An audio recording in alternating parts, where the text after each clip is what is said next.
I am Dungeon Master, your guide in the realm of Dungeons and Dragons.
Alrighty, everyone. I welcome back. I am the Dungeon Master, and this is Dragons of War. We are rejoining the party after they have escaped from the orc and goblin and assorted various other monstrous races war camp that has been situated inside the borders of Frageshelmere and specifically Greenyord down in the southern part that was gifted to Frageshelmere as sort of a peace offering, um, Danelaw style. And as you guys have been making your way, through the woods and hills, valleys. It's exhausting, it's tiring, but you get a moment to kind of appreciate just where you're at in the world.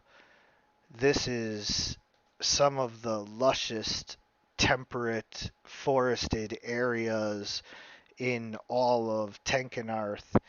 The rolling hills are filled not just with, your standard maple, oak, elm, all of those temperate trees, but fruit trees and berry bushes, all manner of tubers and um, everything just grows so readily and vivaciously around here that it's not like being in a rainforest where like the ozone and everything just kind of overpowers you, but there's just kind of a peacefulness to it. The birds sing brighter songs, and the animals get just 10 steps closer than other places. Out in the desert, everything is kind of eerily quiet most of the time, and in the swamps it's kind of spooky, and you hear all of these gators and weird birds that don't sing the beautiful songs that you get from the robins and bluebirds and you know whatnot that you have in the temperate forest areas of the world. And so this is just one of the few times in your careers as adventurers where you're able to really take a moment and appreciate that you may be on the run from murderous, monstrous humanoids that want you dead, and the rest of your lives may be spent underground in dungeons that are dank and damp with the mildew of 10,000 years of neglect and ruin.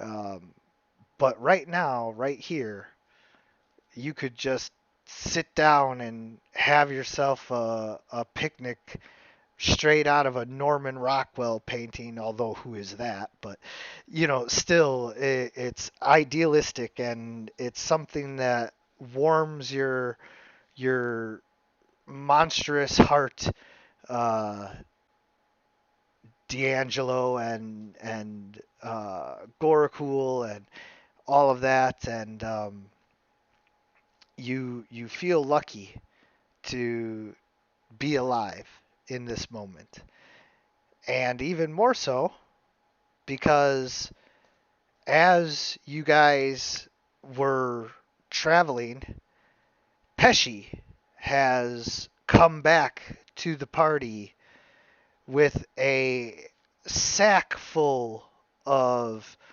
presents, and it's not even Yule yet. You guys have only reached the point where the first leaves are starting to change color and fall off of the trees, and all of the nuts are falling to the ground before being scooped up by the various animals around here. And so, um, you know, you see Pesci, and of course, we kind of covered your reactions to seeing Pesci again, but some of the other party members weren't here. So, you see Pesci as he approaches with his sack full of whatever he has, and I'm gonna let you guys take it from here. You seem to be pretty comfortable and proficient with the role playing, so Pesci, you can kind of you know take it, I guess. So again, last week when when Pesci appeared, he looked haggard, like he's been on the run for like 24 hours a day for however many days that we've been separated. Uh, all of his clothing is like super dirty. There's like streaks of blood all over the place, mud all over his face, and he collapses with the sack of things as he approaches the party.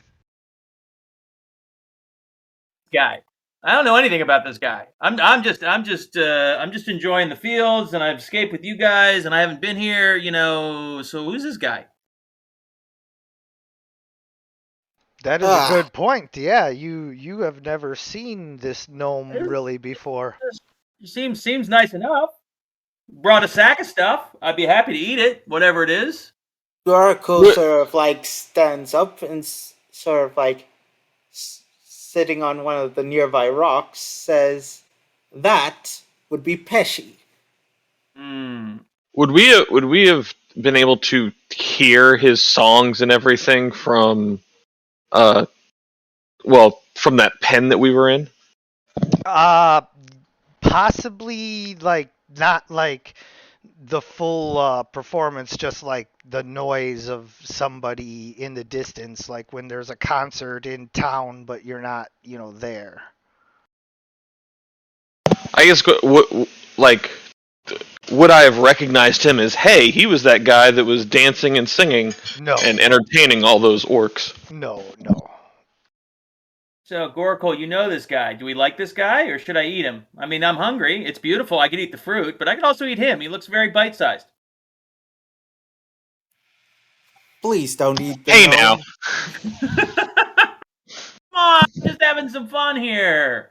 It's a beautiful day. I'm in the best mood I've ever been as a Minotaur. Lizard folk. Lizard folk! Oh my god, that's right. I'm a lizard folk. But I'm not dead yet. Pesci wakes from his exhaustion momentarily as he says, provisions for the journey ahead, and then collapses again. Ooh. What do we got? Oh, DM, what do we have? What did Pesci manage to acquire? Yeah, so basically the way we're going to handle this to make it the easiest possible for everyone is you're going to be getting back all of your non-magical equipment that would be reasonable for you to have acquired. If it's too big of an item or something like that, then I might say, okay, well, you weren't able to get that. But for example, some of the stuff that would have been taken from you guys would have been like the crossbow from Elodie, the daggers, and all of that. You can have found crossbows and daggers, so Elodie will have all of that still. Gorakul was equipped with a crossbow as well. He can have that back. The quarterstaff he can have back as well. Just all of the things like that. Mace, leather armor, right here. And we'll put that back on equipped for you, so that you can have your leather armor back. And then let's see who else is missing some stuff. I don't think I had stuff, and of course now I'm remembering the fact that I'm a lizard folk rather than a minotaur, so I'm back to being D'Angelo. Yeah, I mean I don't think I had anything before really. So am I getting stuff? I am inventoried now, so I don't know if you inventoried me before. Yeah, no, you got handled first. There really wasn't anything that you would have not had already. So you don't have armor or anything like that. So you're good. Lucy gets back her leather armor. Could I have found leather armor that is not damaged? I He, believe my leather armor is damaged. he's a lizard folk, so it's not really gonna be possible for you to have like grabbed leather armor that would fit him, that would work. No, I believe my leather armor was damaged from the slime or the gel. Oh, that's right. Yes, it was. Speaking of the slime, did you get the jar? Pesci is still fainted from exhaustion.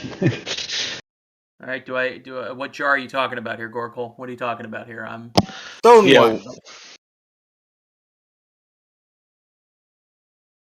What, Gorakul? A stone vase. Stone vase. Why would he Why would he get a stone vase instead of the rest of our equipment? Let's just say something very important is stored in there. What specifically here, dude?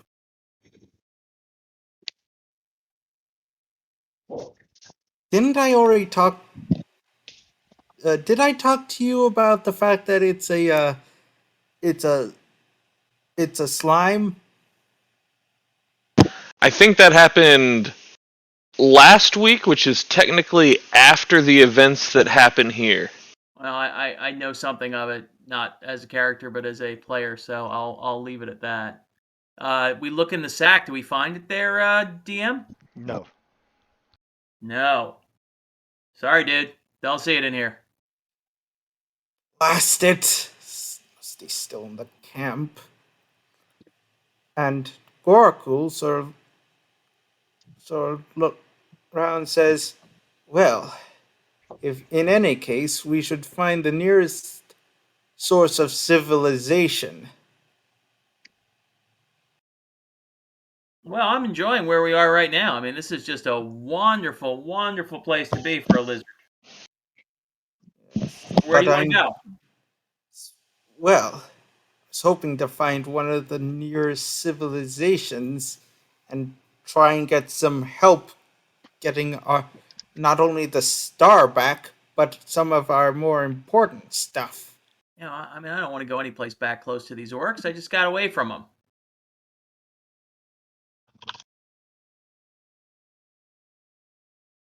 Quick question, DM. Was I able to also secure ammunition for crossbows and bows? Yes. Okay, so can I restore my short bow ammo? Yes. Okay, I will do so. Cool, thank you. Of course. This point, I guess Pesci will stir and clears his throat rather loudly, as if he's trying to gather everyone's attention. As he, again, stands up and moves a little bit, and then faints again from exhaustion. Hey, little guy, come on, get up. You need something to eat? Pour some water on you? Slime you? I got lots of slime here. It's what I do. Ah, yes. Food would be great about now. So let's get what do we got? Is there something around that we can forage that we can hand to the guy? Do we have anything to work with here? Probably some field rations at the very least. Yeah. I mean, you guys have been on the run for a few days now, so you've definitely gathered, water and food and the things that you need. What is the grandest thing, food-wise, I could have taken with me from the orc camp, DM? So you would have had access to, pretty much any of the food and all of that, but, orcs are not exactly known for their culinary acumen, and so, as far as fancy, grand kind of stuff like that, I don't know that it's going to necessarily sound as grand, but for the orcs, it actually is. The grandest thing that you would have been able to have taken with you would probably be some kind of exotic bird eggs that were collected. Let's go with some kind of low-level cockatrice kind of eggs. Just exotic and all of that, but not valuable enough to, be anything worth selling for more than, 5 gold a piece or whatever.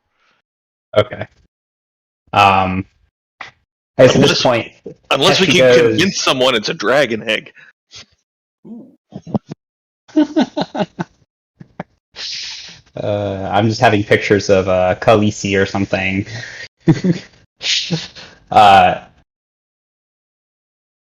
Yeah, so Pesci procures these eggs and says, does anyone have a frying pan or anything we could use? I could go for some eggs. Anyone else can go for some eggs? Well, first off, we should make sure it isn't, live. Well, I saw these orcs eating them by the dozen, so... Still good to check. And nothing a fire won't fix. Gorakul's going to check if it's has a embryo inside it, like if it's fertile or infertile. How do you do that? Well, has anybody got a candle or a torch? We can hold it up to a torch and see if there's anything, resembling a creature inside of it, if you really want to go down that road. But, me, I would just throw it against the wall and see what happens. We throw it into a frying pan. Does anyone have a frying pan? We throw it against. DM, do If I we have throw a it frying against the pan? wall, doesn't that defeat the purpose? Yes, you do. Alright. Pesci says, I actually have a frying pan, as he... Gorakul is... So, did the 19 do anything? Well, how are you trying to determine this? But- Sort of examining the egg and sort of putting it near a light, It takes a pretty powerful light to shine through the shell of an egg.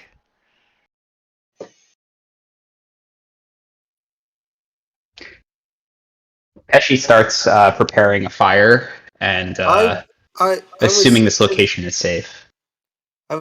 Then what about the sun? Putting up to the kid. sun? Dude, don't worry about it. We all have to eat something. Do me a favor and after the session, go grab an egg out of your fridge and hold it up to the sun and tell me if you can see the yolk inside. I'm sorry, I don't have an egg. You don't have an egg? That's Uh-oh. that's exasperating. Oh my goodness gracious, that's like basic stuff. I thought everybody had eggs and milk in their fridge.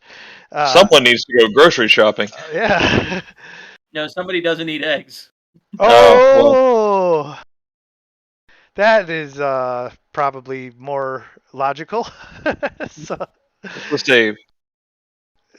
yeah, anyway, the point is that I'm relatively sure that you would not be able to see it enough to say that you wouldn't have an overly available means of checking whether it was fertilized without just cracking it in, but it sounds as if Pesci is ready to make an omelet, and you can't do that without breaking a few eggs anyway, so. I'll just make sure it doesn't fall from the frying pan into the fire like we have so often. Mm-hmm. Yeah. So Pesci breaks open the eggs. I'm sorry, DM. I just was trying to be cautious. I understand. You don't need to be sorry. There's It's- nothing to be sorry about. I was just applying a little logic to the situation of like whether or not you'd be able to check, and although it's definitely a good idea to check, in fact, you can give Gorakul a point of inspiration for trying to check, but at the end of the day, there's just not a great way of doing it, and so Pesci's doing the bad way of doing it, and he cracks the egg into the frying pan, and it sizzles away with no embryo inside. So you can rest assured that no baby birds or monstrous birds have been harmed in the making of this session. It's exactly Yet, hold on. Yet. They may be harmed later. Correct. We don't know. Maybe the monsters will harm our new lizard friend here later as well. That's almost assured. Pesci seasons the eggs, all of the eggs. I don't know how many he actually has, but he's going to cook all of them into the pan to share with everybody, and produces some bread or whatever flatbread he was able to secure from the orcs. Seasons the eggs with prestidigitation to make them actually taste good, and cooks them up. Yeah, absolutely. You provide the party with a rather rare meal here in these times and this part of the world and everything to be able to have eggs and toasted bread and all of that. It's not a common thing like it is in today's world, except for Hazard, of course, who doesn't eat eggs.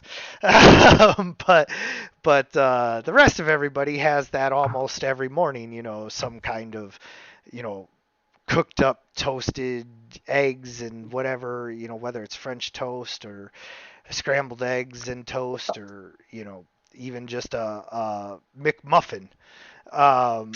But either way, it's a delicacy almost for these guys to get it, and Pesci to use the prestidigitation to spice the pan fried parcels has added a layer of flavor that you just have never experienced before, most of you, because Pesci, having traveled as much as he has and experienced exotic cultures, has actually managed to gain enough of a understanding of flavor, profiles and various palettes to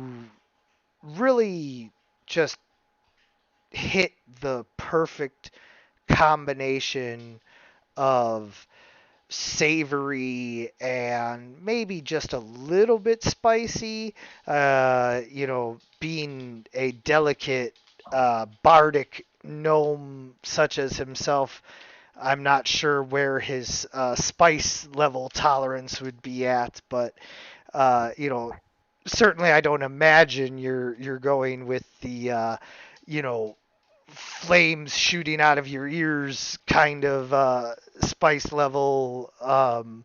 But maybe just enough of a spice and a savory, salty, profile to it that everybody is able to really taste flavors that they would not experience unless they've traveled far and wide, like to the Five Kingdoms or down to Al Qadim and all of these places that D'Angelo certainly wouldn't be welcome, and the others would have only experienced if they managed to travel that far. Maybe Lucy has, but certainly most of the others would not have been traveling that far and wide. But regardless, after this experience, of course, D'Angelo, although eggs may not be your preferred protein, it's at least better than the bread that you've been forced to choke down from the orcs. Being a lizard folk, you enjoy your meats and so it's actually very bonding to be able to eat something so tasty after so long, and you feel connected almost with this gnome, if only for the lizard brain reasons of this thing brought you food that you like, so maybe don't eat it before it stops, paying out. I imagined Pesci did his best impression of Chef Gordon Ramsay and put on a little show of all the different spices and what they did and the type of flavors that they bring. Gordon Ramsay or Salt Bay where you No, just Gordon Ramsay. Salt Bay is not as good of a chef, I can imagine. Oracle during this time is going to make sure to give a vigilant blessing to D'Angelo. Well, I think Pesci would go great on the British baking show, but I don't know anything about that. I'm just a lizard. What is this British baking show you speak of? Is there a stage? he meant Bretonian. Ah, yes, Bretonians. Well known for their many different flavors of meat and sausage and beans. Yeah, mostly. imported cuisine. The Bretonians best known for their imported cuisine. It's not imported if you annex the country that it makes it. Forces the country to produce said cuisine. Yeah, it just comes down to if it's part of your empire, then it's not imported. We enjoy this. You are now British. Here's a flag. So anyway, you guys are enjoying the day and enjoying. I'm also, and remember, I did say cast Vigilant Blessing on D'Angelo. Yes. If we are doing a short rest, I believe I also have, was it the Bardic Song of Rest? He's like weaving it into his explanation of the food and everything. Okay. Putting on a little show for everybody. Sure, yeah, absolutely. Like I was saying, this is like a total restful, stress-free kind of moment in your life. So, yeah, you can, do whatever, resting and everything. I did give the entire party what amounts to a full rest, a long rest, in order to account for the fact that it's been a few days, etc., and just to put everybody at full health. And then Gorakul, you said that you're casting Vigilant Blessing. I'm taking a look at it now to see what it does.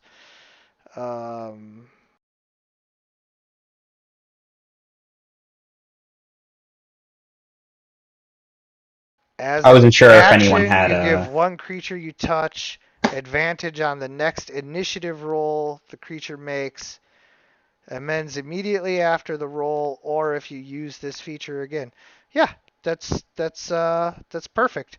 Go ahead and apply that to him. So you're giving it to me, the lizard, the great lizard. You're scaling up my possibilities of getting initiative. Yeah. So that's. It's not really.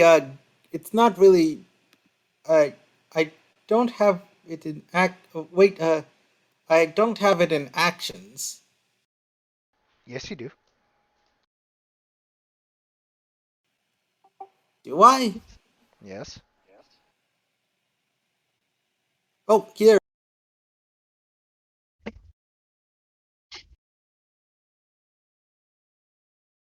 There you go.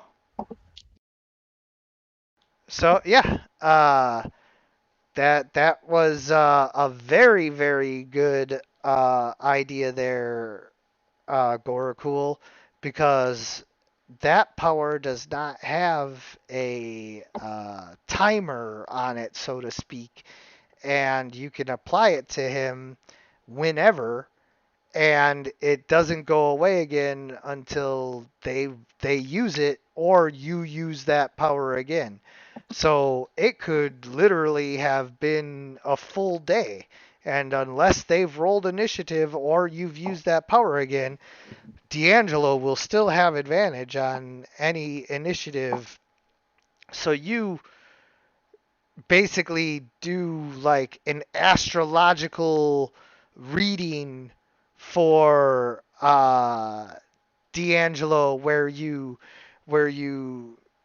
tell him, various things according to Mars being in retrograde or whatever other astrological terms. Like I'm not really one of those people who knows a lot about that. So like I'm Like not. the soul, like matter of the waning moon and such. Yeah, all of that good stuff. The waxing gibbon is like in full display or whatever is going on. Yeah, I'm not gonna embarrass myself any further by revealing my lack of astrological terms that would be accurate. But you use a bunch of them in order to basically open up his mind and reflexes to like what could potentially happen here, and it just readies him to be able to react at a moment's notice somehow without him even like necessarily understanding what you said. I'm just picturing Garcool reading out like a fortune cookie to him, and then like waits a second, and then says, "Your lucky numbers are 22." Yes. Yes, and then he has a word in Dragonborn like, this is how you say this. It's perfect. But anyway, as you guys are walking down this road, this ancient roadway that is, uh, both magnificently constructed, but also crumbling after hundreds of years of not being like used, and uh, it's been abused. Um, Is it yellow brick? it is not yellow brick. If it was, I could be the Lizard of Oz. You could be the Lizard of Oz, but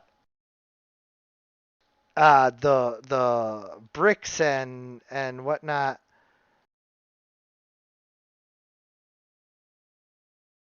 are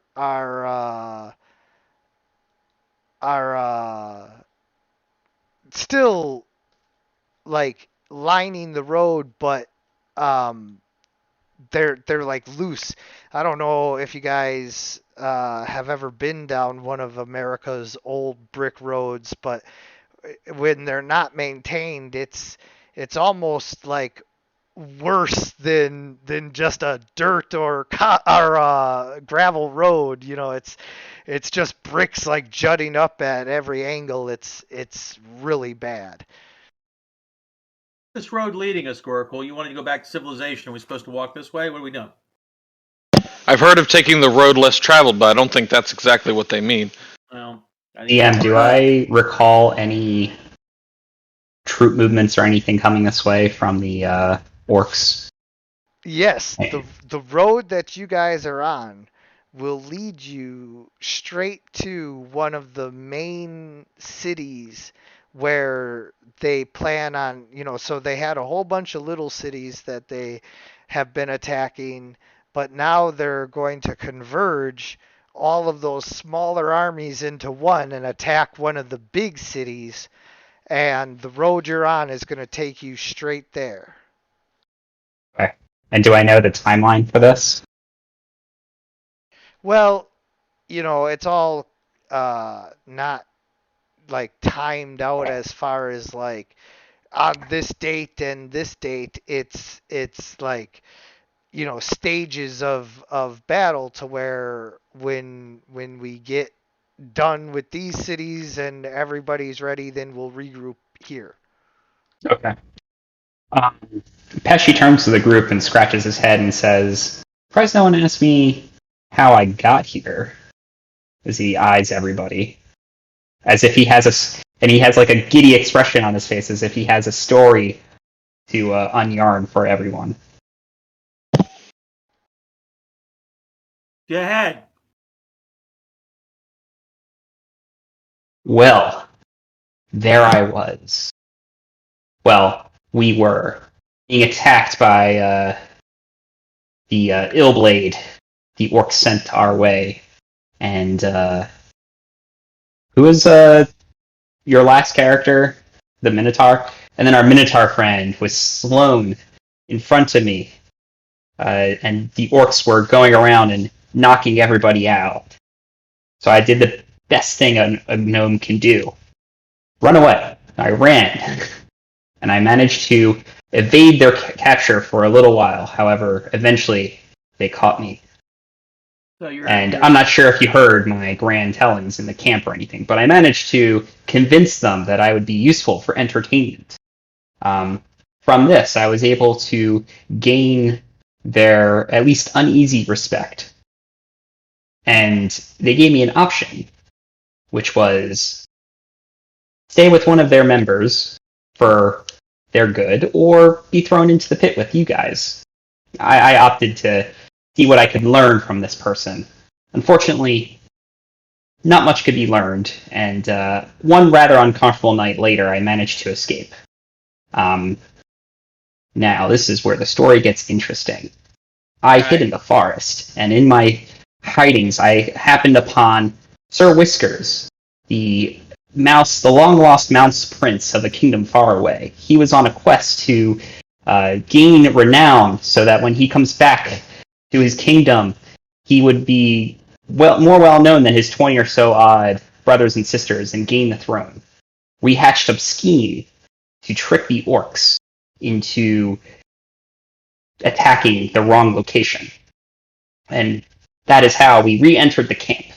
And from there, we stole what materials we could, and I managed to learn all these things as he's going through all the different troop movements, and he's relaying the information of how he went through and changed the maps around a little bit to throw them off and to try to delay them as best he could.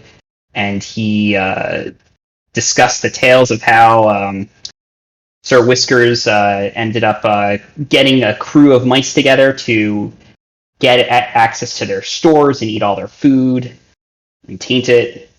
And then from there, I tracked down where your party was and met up with you here. So you're telling me you're a chicken, but you're a really smart chicken. I like that because I like chicken. I'm a gnome, not a chicken. I know, but you kind of you're running away. It's a little chicken, but that's okay. I mean, Or just sort of like rolls his eyes, knowing that the whole mouse part might have been just falsified. No, I don't think so. That sounds like the best part of the story to me. Dare you say that Sir Whiskers was not on a quest to gain renown so he can gain the throne from his kingdom from far away? A kingdom which I have cleverly not named. I believe him. Again, he's smart. Smart, I like him. Now we don't have to kill him. he has no reason to lie to us. No, absolutely not. He admitted the fact that he was a little bit chicken, but he's a smart chicken. This is all good. He's a gnome. He's a smart gnome. We like smart. Well, I also brought you supplies and food, so which I love, which I appreciate. So again, I'm ready to go. And Gorokultor leans over to Pesci and says, "That is good that you did that. Lizard folks do value survivability." Yes, we do. And I bet you we're going to need this because, where are we going now? We're just going to go down this road. We're going to walk in. So this road will lead to, as he names the city that's on the path, and he says, the orcs are gathering for an attack on that city in a number, as their next target. When that is, I don't know. I tried to delay them as best I could. All right. Well, then we need to hurry. We could also hurry in a different direction. Nah, I wouldn't mind killing some more orcs. Let's go kill some more orcs. That's what I'm all about. So we're going to head this way, right? We're going to head towards the city. We going? Yeah. Let's do it. Full speed ahead. Full speed ahead.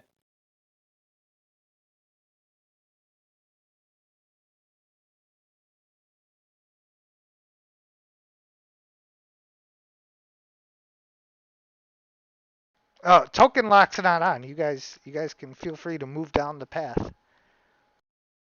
Oh, okay. You want us to? Oh, we have to actually move. Wow, what a great idea. Okay, I'll be in the front because I like being in the front because that's what I do. I don't see a map. Oh, Oh. Okay. push it out to you. Following the road. All right, I'm gonna just restart then. Nope. There you go. It Mm. it should be showing up. Nope, mine it's not responding. Oh. I'm gonna go ahead. I'm just gonna restart. Okay. Oh, yeah. That's all right. No, Pesci. Okay.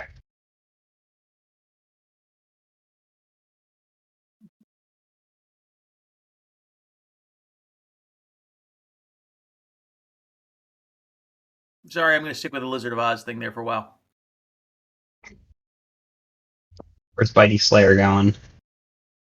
She's Bitey looking Slayer. very powerful now. Bitey Slayer. He's all that matters. She's all that matters. Sorry. They're all that matter.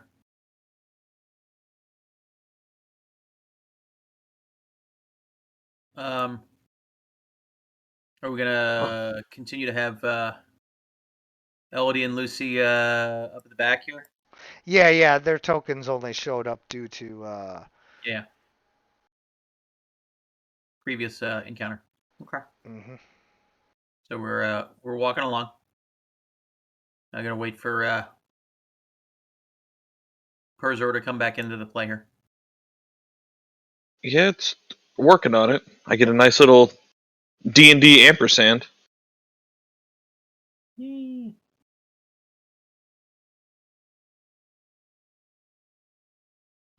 The map is still not loading. You have to double click your token.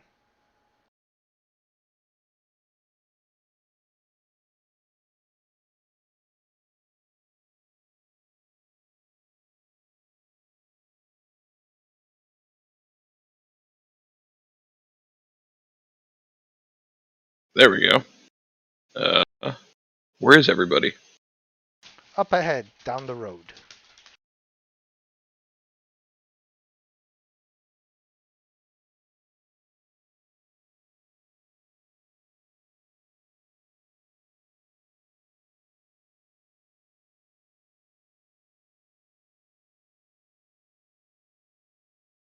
If you just move down the road, you'll see them. Where's my token? Double click on. Oh, there we go. Yeah. Yeah. Just ease on down the road. Ease on down the road. Don't you? Yeah, I'd be up in front, hanging out with D'Angelo. He seems like someone that needs protection. Probably.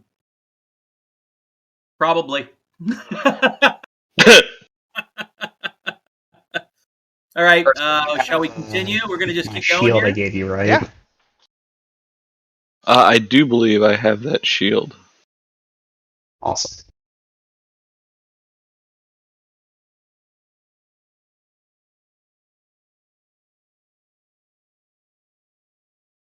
All right.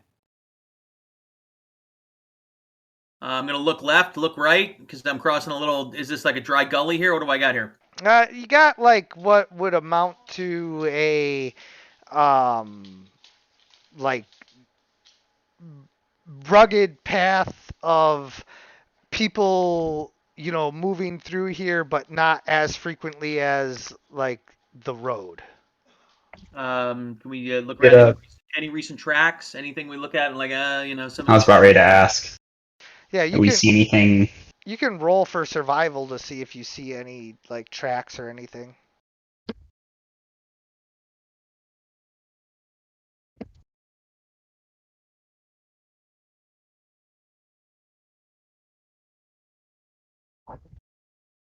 So, because it fits the character and I love this scene,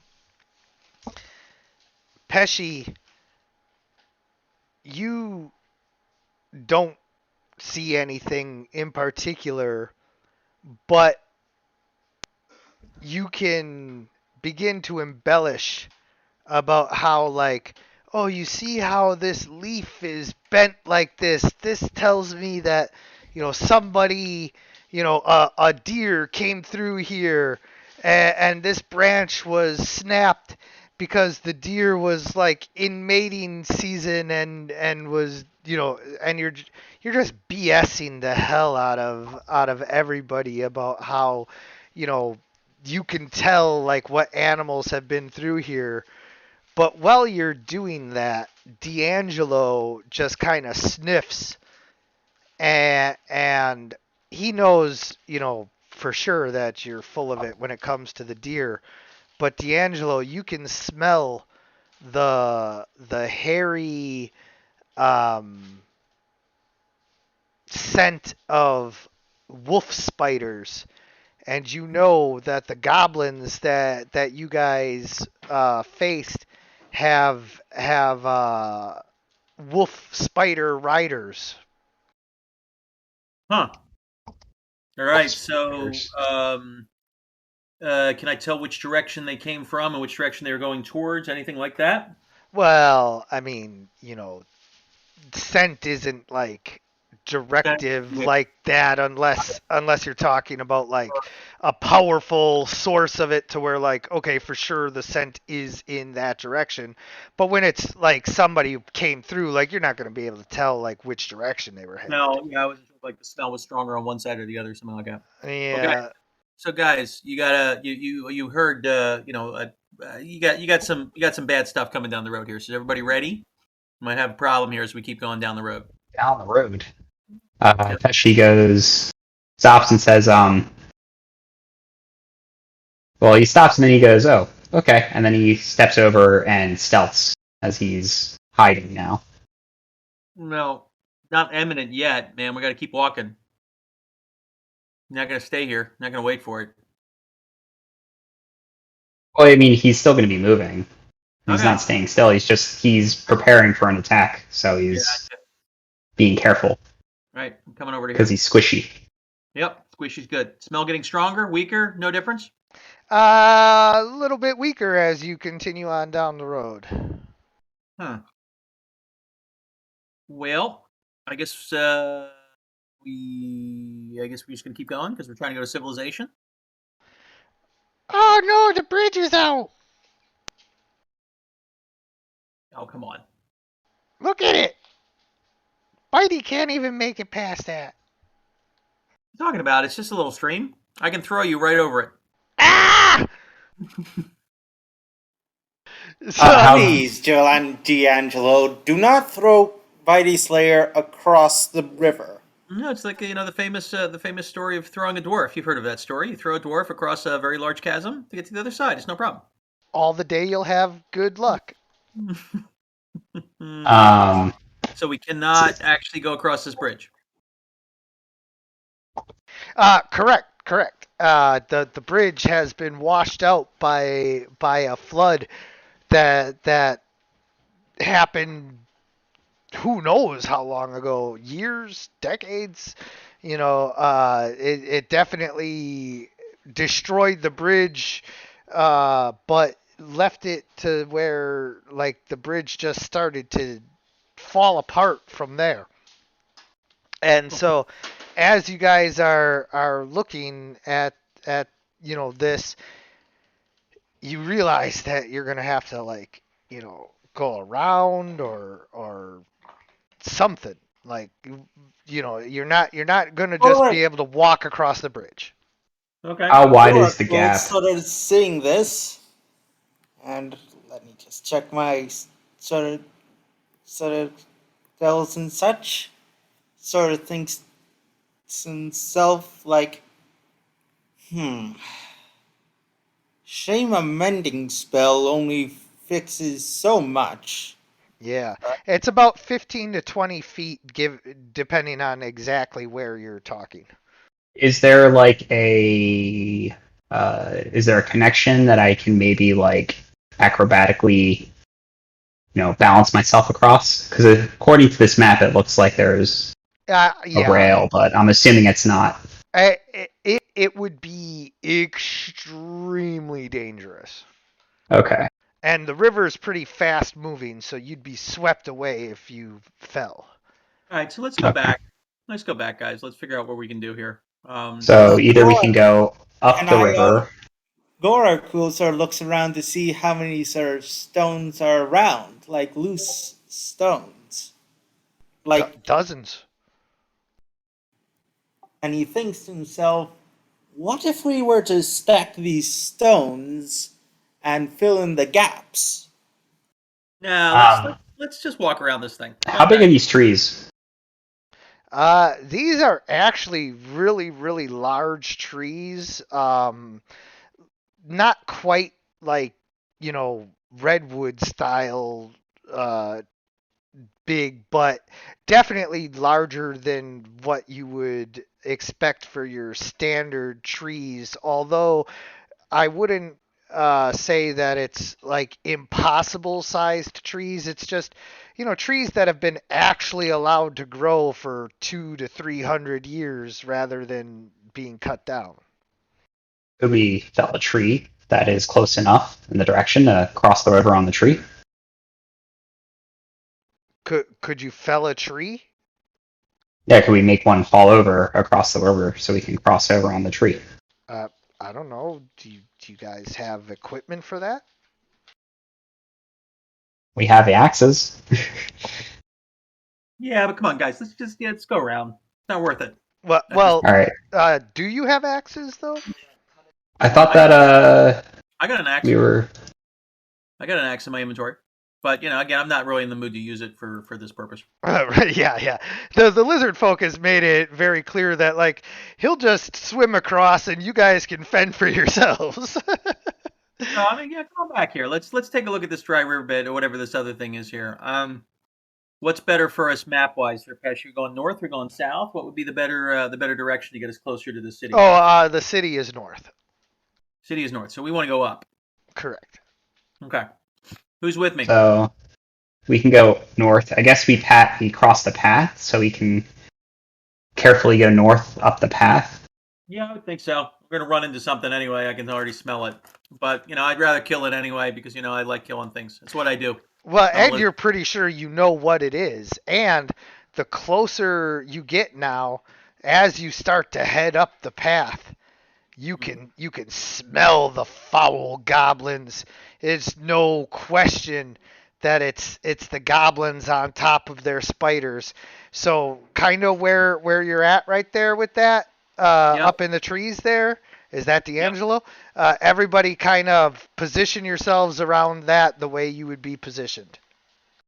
Like you don't have to be super close to D'Angelo. You can just be like wherever you would be positioned. Pesci would be hiding, as D'Angelo mentioned. Oh, smell is coming back.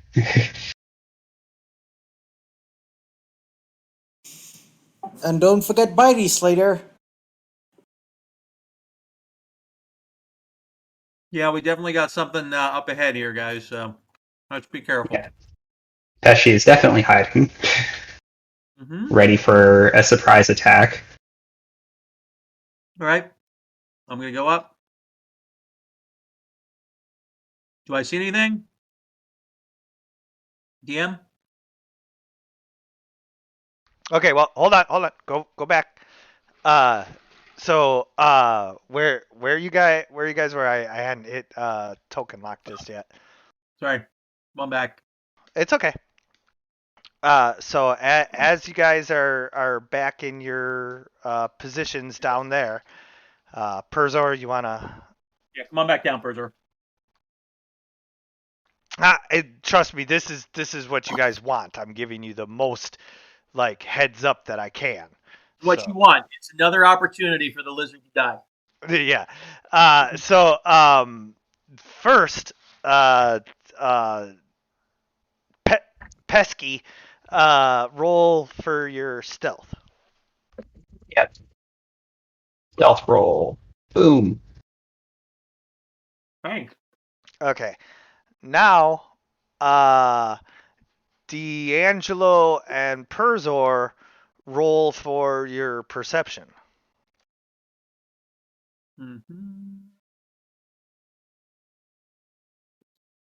Perception. Okay.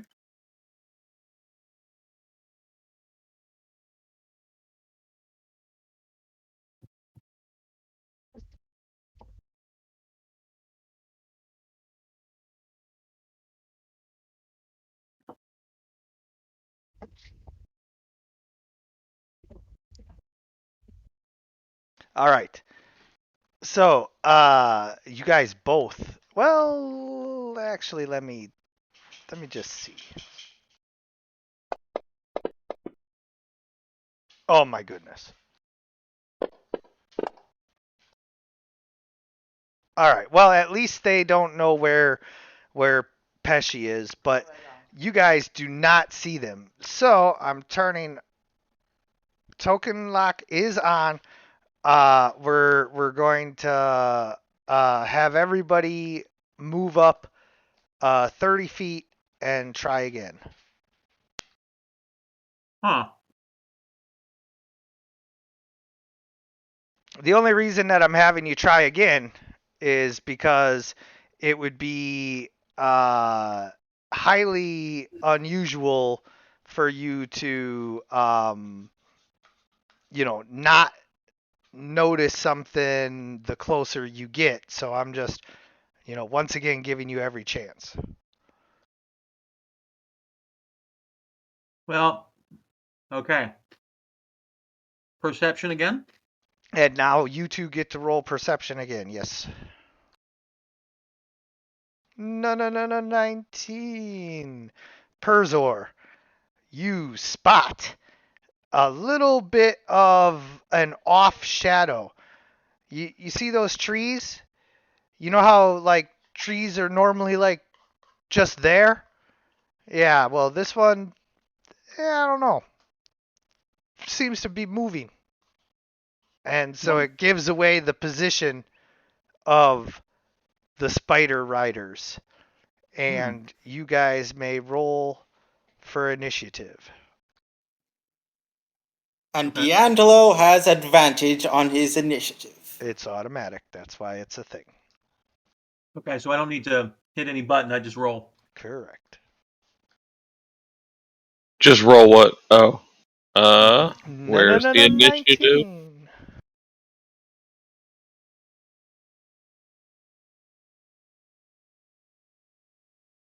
Where do I find the initiative roll? On the main, right under the middle there, next to your armor class. Oh, there it is. Yeah. Yeah. That's annoying. I'm talking about you got 3 that ordered, you got 23. Come on. 3 of them rolled a 20. Oh my god. They have a +3 initiative, and 3 of them rolled a 20. You're crazy. Crazy. I know. Well, it happens. Yeah, not that. Like that's pretty. Yeah. All right, Bitey Slayer rolled, and is there anybody that? Nope. We're good. All right, Elodie and Lucy. Yeah, I'm just gonna take them off of the tracker just to make it easier. There we go. All right. So upon seeing you guys, 3 of the spider riders move towards you. Okay. This one, with amazing celerity, moves directly at you and gets right up on you.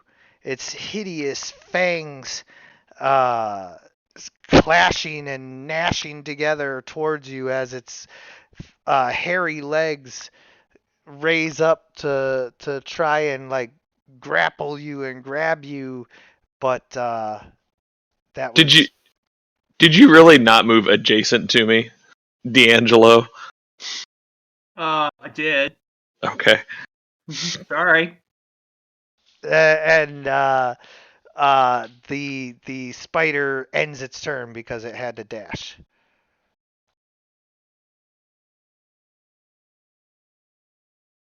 And then it's kind of the exact same thing with this one, only at you, Perzor. Yep. And then this one does like kind of the same thing, except for it comes in between you guys to maximize its options. Make sure that my ace. I assume I actually have my armor back. Yes, I equipped everybody with their stuff. My armor was not equipped. Oh wait, no, not you. That's No, why. not That's me. why. That's why your armor wasn't equipped, because he didn't grab plate mail sized for a small. You know, because he didn't know that you were part of the party. Sure. Yeah. So not you. You do have your shield and your weapon and everything else, just not your plate. Sorry. I mean, wouldn't I have my old leather armor? Why would you have kept it? That's a fair point. All right. So I guess I'm in that mode here where I'm going to start by hacking at things. Oh, not hacking, but I'm hacking. Yeah. Uh, Yeah. None of So that. I can throw Divine Fury into this here. I hit the button, and I'm now furiously divine. Yes. Divinely furious. Okay, I should Raging. just do that. Do that now. Can do that. Awesome. What does that do for me besides just give me more striking power here? Yeah, it gives you more damage. I like making more damage. I might as well just go after this guy. I mean, it's time. It's time Are to you hack. raging? Am Is I that part of the rage? I'm confused. That's a good question. Rage. No, I can also rage, can't I? What does that do for me? I can do. Can I do? I think that you have to be raging to use Divine Fury, yes. Okay, so I hit that button too, and then do I now get 2 attacks, or how does that work? No, it just it increases your damage, your strength, all of that. All right. Well, let's see how that all works then. All right, here we go. And you get resistance. I know your resistance. I like getting resistance. Okay. And I got a 4. Oh no. Yep. See, there you go. It starts. The bad rolls start. I guess so. That's Okay. terrible. That's what we call a reptile dysfunction. Okay. Let's go. Okay. Nothing to be done. All right. I don't want to know your name. Just gonna charge down here. Come on at me. Come on. And I am going to do that over here. Wow. It's like a Tetris game. I know.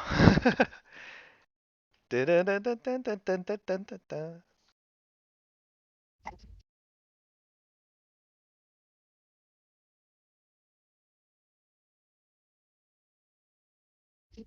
Spidey Slayer, I will protect you and you will kill them all. If it is a Tetris game, though, I used my straight piece the worst possible way.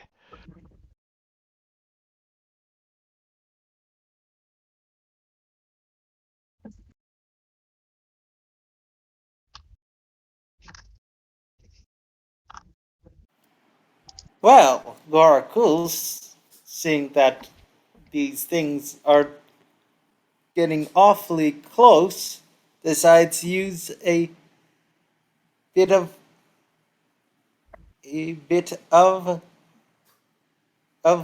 guidance to Persor. There you go. That's a good plan.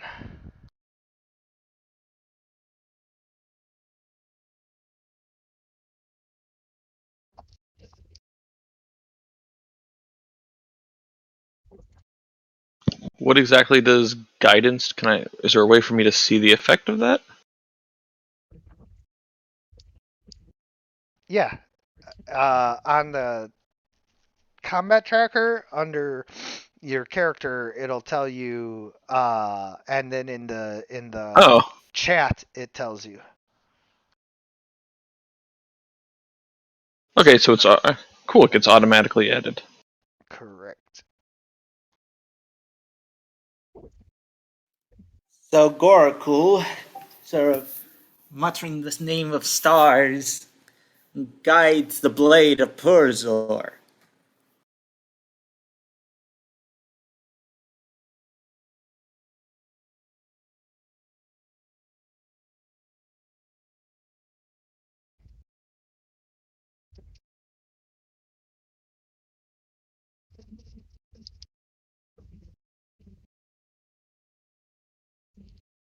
The goblins are just like, oh man, you guys just wait until next round.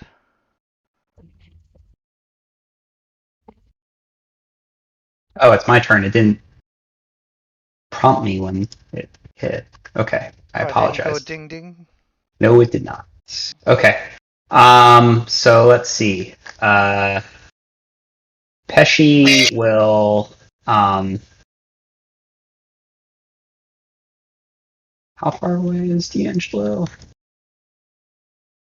35 feet. I believe that's in range of my bardic inspiration.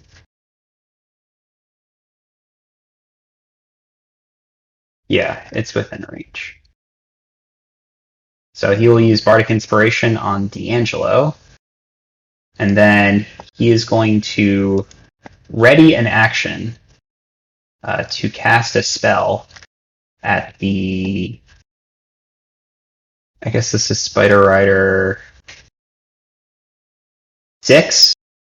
On when Pesci notices Spider Rider 6, his turn is going off, he is going to cast Dissonant Whispers on it. Okay. So he'll ready and end his turn.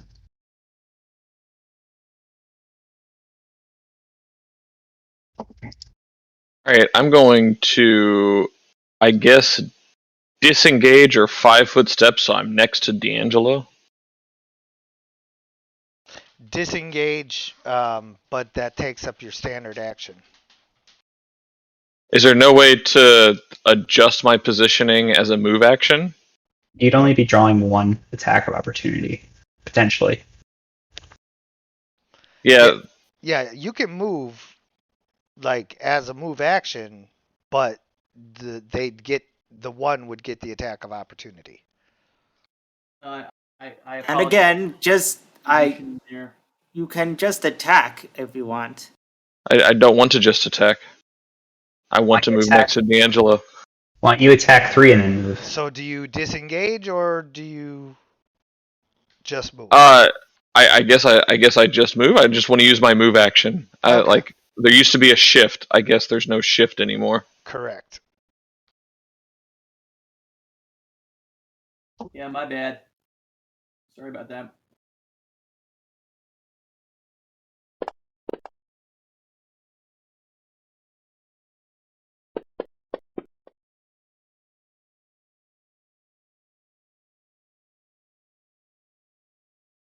You manage to stave off the effects of the poison damage as far as like, you only take the half damage and you're not paralyzed.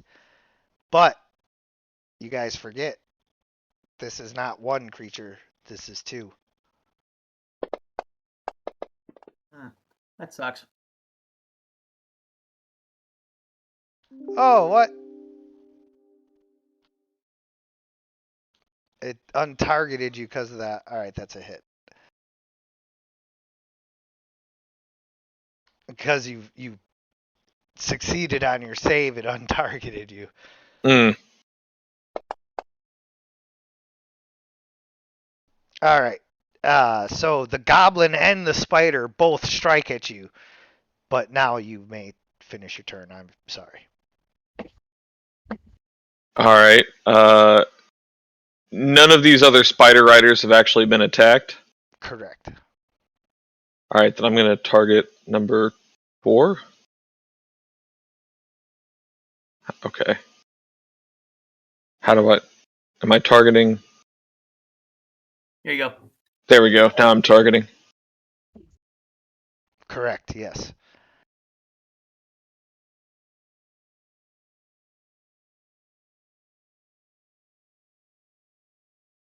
It's begun. Yep. All right. Oh wait, actually.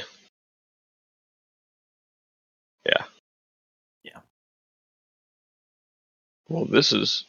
It should have been actually with the pike, I suppose, because I can actually use that with one hand. Yeah, I did allow him to have grabbed a pike because he doesn't need to know you to have grabbed like a couple of different kinds of weapons, Right.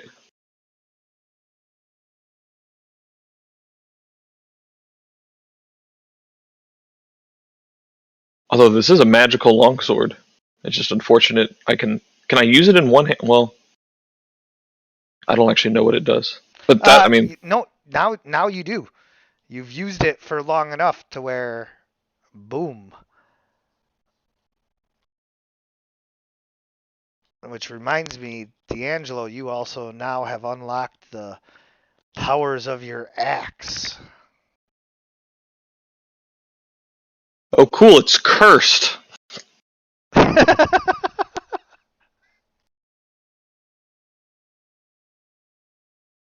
Okay.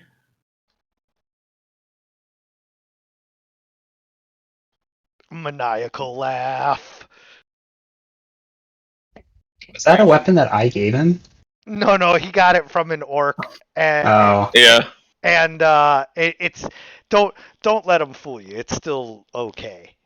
It's just It's locked to him. You can't use it anything but that, right? yeah. Okay. It, But it's still a sword of vengeance, which is good. right. Yeah. It is cursed, and that's not great. But like, don't go thinking it's like super cursed, where it's like oh, the DM hates us. No. It's just a little cursed, barely cursed. I didn't see what mine was. Is it the same thing? No, yours is not cursed. How evil do you think I am? No idea. I don't know. It's okay. I'm about to die anyway. Let's go. Yeah, I'm just. You Yeah. haven't taken any damage. I'm the only one that's taken damage. I positioned myself incorrectly too. It's doubly wrong. See, it's now rubbing off on you. I'm just giving out magic items, and they're all cursed. Like. Okay. All right. The last spider rider rides off behind the trees, and He's decided they're dead already. yeah. They're dead. He surrenders. Damage. No problems. Or he's just lazy and says, the others will do it. What are you guys talking about? That guy's getting away. Get him. Go, Bitey Slayer. Just get somebody. Kill somebody. Well, I'm definitely going to, but like, you guys go kill that thing. What are you talking about? But we're working on it. We're doing our best. Okay. We're a bit occupied right now. I guess. All the melee. Oh, what the heck? It doesn't have it saved over from before? Alright.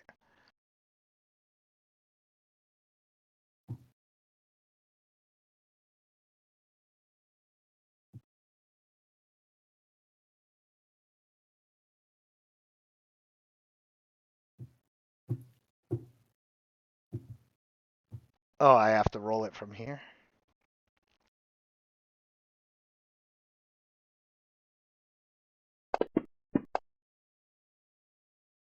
Oh, I miss with my firebolt as I try to hit the guy. I apologize. It's okay. Still love you. Round 2. And now the attacks start to pour on you as the spider bites you. Well, tried to. Your lizard folk scales are too tough as the spider's fangs are unable to penetrate. Hey. Oh, sure. Hey, 3 standard critical hits. Cool. See? What?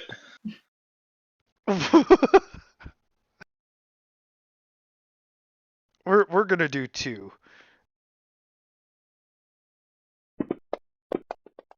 I think 2 is. Oh wait, I forgot you're resisting it. Never mind. Take your 3 critical hits and like it. Oh, thanks. No problem. And you rolled 2 6s on the last one. What's this all about? I know. I forgot that you were resisting though, so I would have felt bad if I had to assign 3 critical hits to you if it was full damage, but now I barely feel bad at all. Yeah, sure. Okay. What? That was the spider rider that did that? That was the goblin. Yeah, so the spider tried to bite him, but the fangs just couldn't penetrate his scales. But as that was happening, the spider riding goblin took his short sword and stabbed down into your shoulder. It dealt, a good amount of damage, but your raging barbarian rage kept you from feeling too much of the pain. Nothing yet, but I got 2 more to go. Yeah. Oh, on 6's turn, I get to cast a spell, which may or may not be useful. Yeah, I know.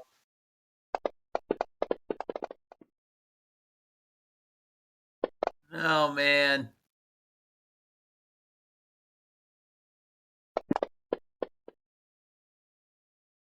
Great. And you are paralyzed as the spider's venom hits you. What does paralyze do? Exactly what you would think. You are completely unable to take an action.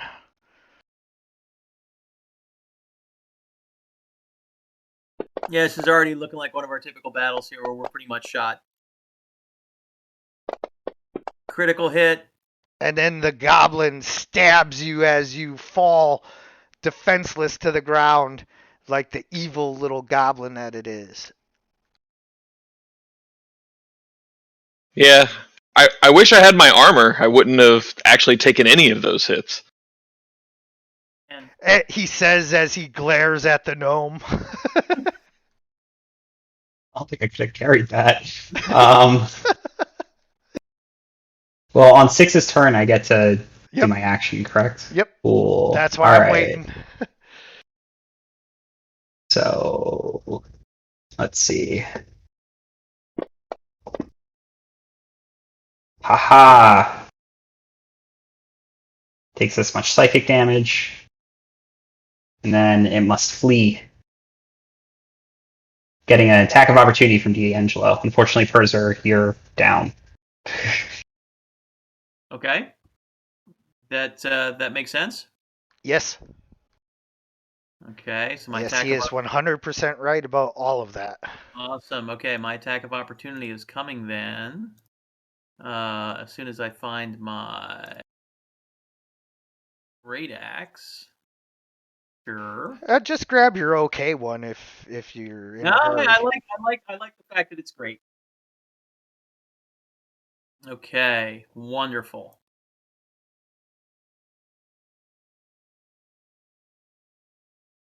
Run to the bedroom. In the suitcase by the bed, you'll find my favorite axe. There you go. Didn't Pink I floor. cast the Bardic Inspiration on you? It's Okay, I guess he didn't use it.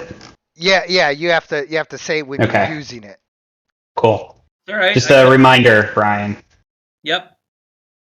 So that guy's dying, and these are not like boss minion type of things. Like we're not gonna do the rolls, so he's just dead. D'Angelo, it's your turn. Awesome. Oh, Okay. I'm sorry.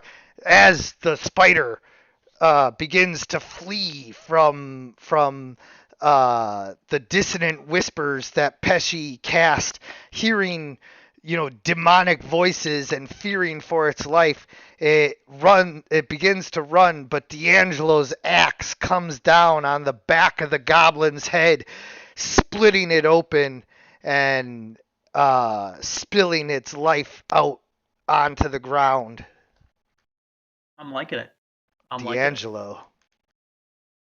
Goes after spider number 1. So I can roll with advantage? No.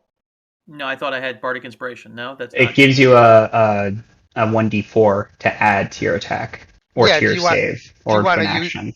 Do you want to use your Bardic Inspiration on this attack? Sure. Okay, so 1 second. Definitely take it. Take anything I can get. All right, good to go. Okay? Come on, baby. Ugh. Well, see, I needed it. I needed it. You did, yes. Because that just hit. That is exactly what you needed to hit. Ah, no, system shock. I'm stunned. Oh, no. Good. All right, I'll take it. All right, I've done what I can do. Yes. Okay. Well, you could move, but yeah. No, I'm good. Okay. Yep. Come on at me, Spider Riders. I intend to. I'd like to try to get advantage, but I can't because like my guys are blocking me up here. So I'm just gonna move down here and try to give my next guy advantage.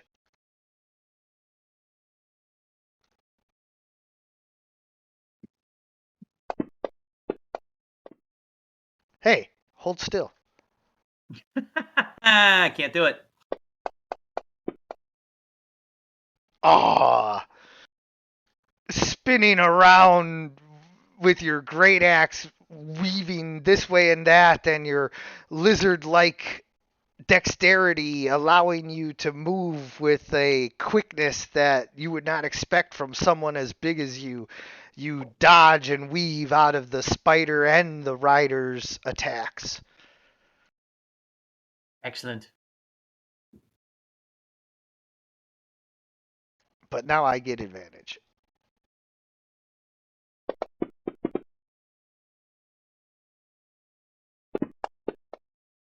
Oh well. I don't see how you can fail this. Yep.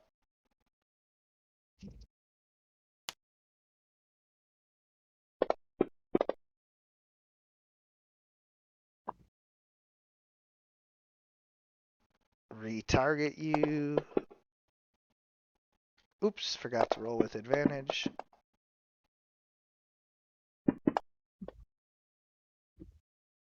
All right. You are finally heavily wounded as the goblins rain down short sword attacks, stabbing you this way and that. But your hardened scales and your barbarian mind over matter mentality allows you to just black knight it up. I've had worse. Definitely. Cool.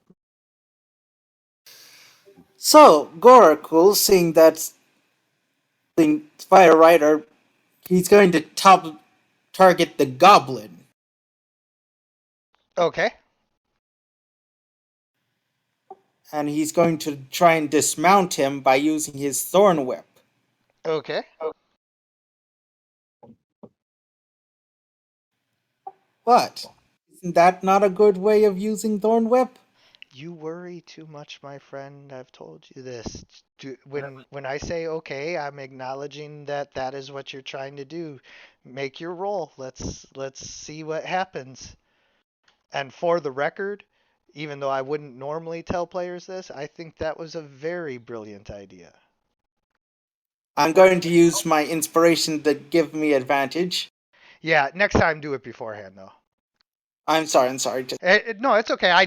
That's the way I prefer that advantage gets used is that you declare it beforehand rather than waiting for the roll, but it's not the end of the world. So, okay, what I want you to do now is oh, no, you don't get to deal damage if you're doing a grapple.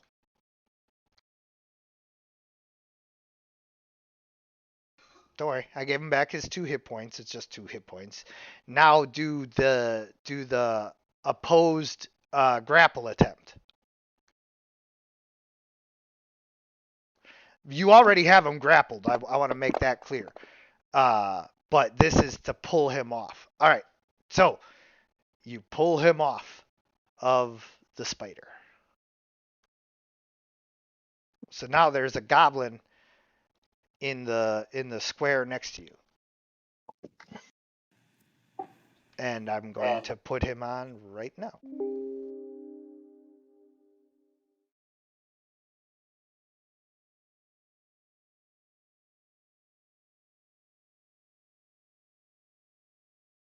Oof. That's a bad initiative roll there, Gabi. He has a 3 total initiative.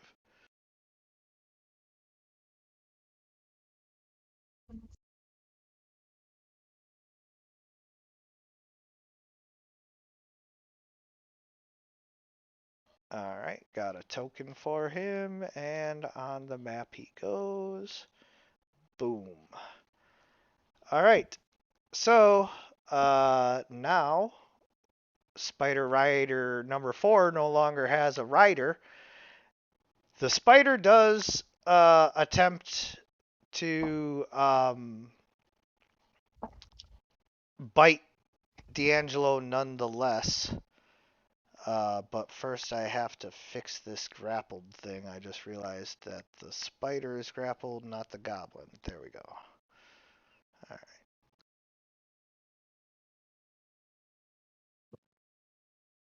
And I attempt to bite D'Angelo with advantage. Go ahead, bite me. Bite my shiny lizard scales. No, 19. Yeah, you're just not going to be failing any of those. Oh God. Well, with a +5, you have like a 25% chance of failing, you know. And that's its turn. Pesci. Okay. Crap, there's a lot of enemies on the board. They are.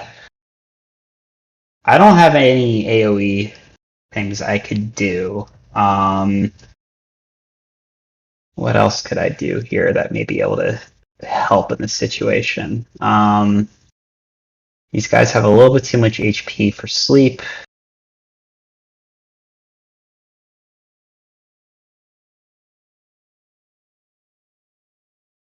What does this do? Anything you can do to unparalyze Pazor there, or was he No, just... I don't have.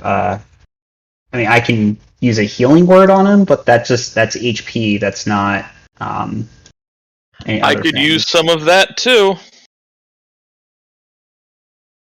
Okay.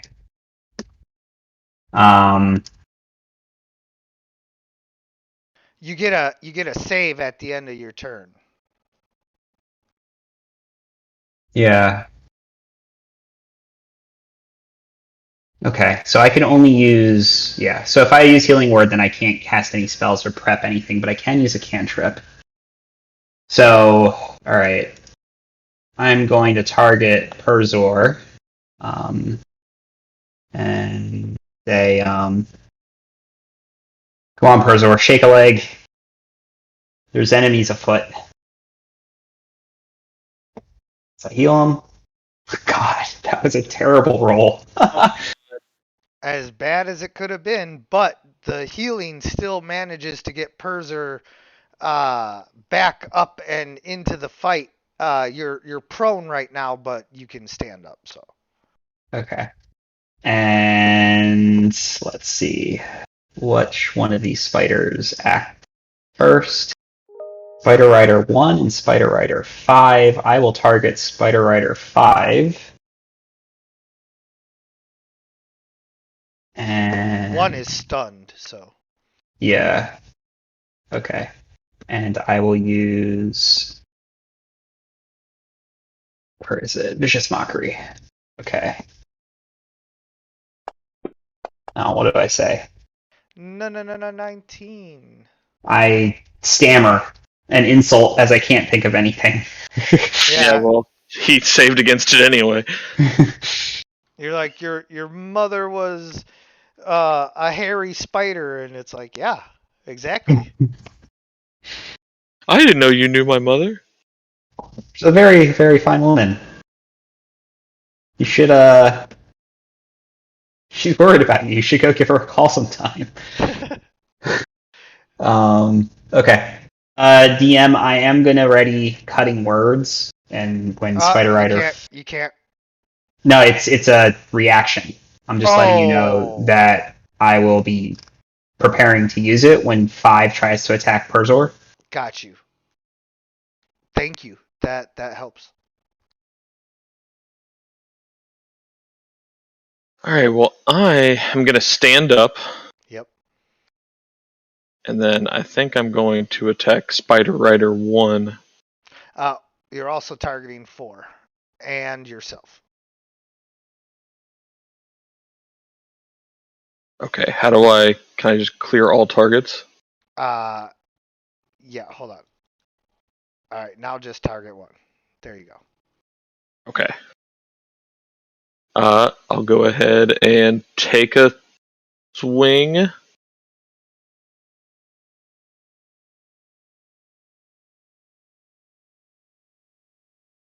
Okay. I liked my chances Oh yeah. for minimum damage. Cool. Then I guess I'll go ahead and use my second wind. There you go. Hey, you're almost like healthy again. Almost. And then I will. Guess I should click that off. And then let's go ahead and. Action surge? Yeah, that's what I'm thinking. I'd like to have advantage on action surge, so I'm not entirely sure. You have oh, you don't have a point of inspiration. I was gonna say, do you have a point of inspiration? No, I'll You hold have off on that. bless. Yeah, I do have guidance. Well, it didn't. Where did it use guidance?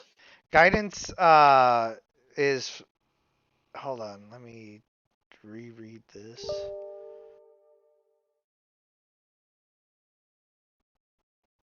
You can roll a d4 and add the number rolled to one ability check of its choice. So anytime you make an ability check, not a save, which can be an attack roll as well, I believe. But like skill checks are technically ability checks, and anything like that. Is anything that you get your proficiency bonus on? Like, Well, it doesn't. I don't think it's attacks because it doesn't look like it included it in the attack. no. It did. It did include it. It didn't. No, it didn't. It did not. No, it didn't. But what you have to do is declare which one you're going to use it on. Oh, well, that's fine. So you could do that now. Okay, yeah, let's go ahead and do that then. Let's untarget Spider Rider 1. Wait. Okay, how do I untarget something? Just like targeting, except for if you already have them targeted, then there you go. Okay, so let's target Spider Rider 3. I would like to use guidance. You will. And then longsword. Boom. And that'll be my action surge.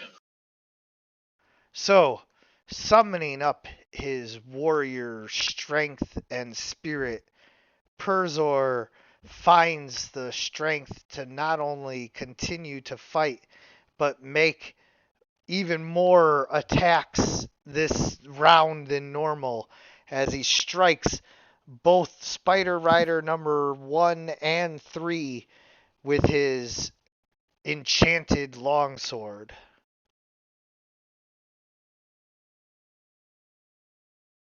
And then I would like to use protection when 3 attacks D'Angelo. Got it. Or, I guess if 3 doesn't attack D'Angelo, then 4 might? You're going to use protection when one of them attacks D'Angelo. Yeah, when someone attacks D'Angelo, when they have advantage, I would like to use protection to give them disadvantage. Yep. D'Angelo is completely approving that. So that's going to happen at some point, Okay. and I want to make sure it doesn't. Yep. And I continue to ride off into the sunset. And Bitey is like, damn it, that one got away. He's not going to get reinforcements, is he? No, he's going to go get us cake. I like cake. I think that is Bitey Slayer's take on sarcasm. believe so. Oh Mighty no, Spear I'm knows so what cake is? distracted. I'm so distracted by this that I can't even hit this guy. Come on, you can do it. No, he really can't. Darn it. Mighty Slayer disappeared off the map. I just realized that the goblin is just going to attack Korakul.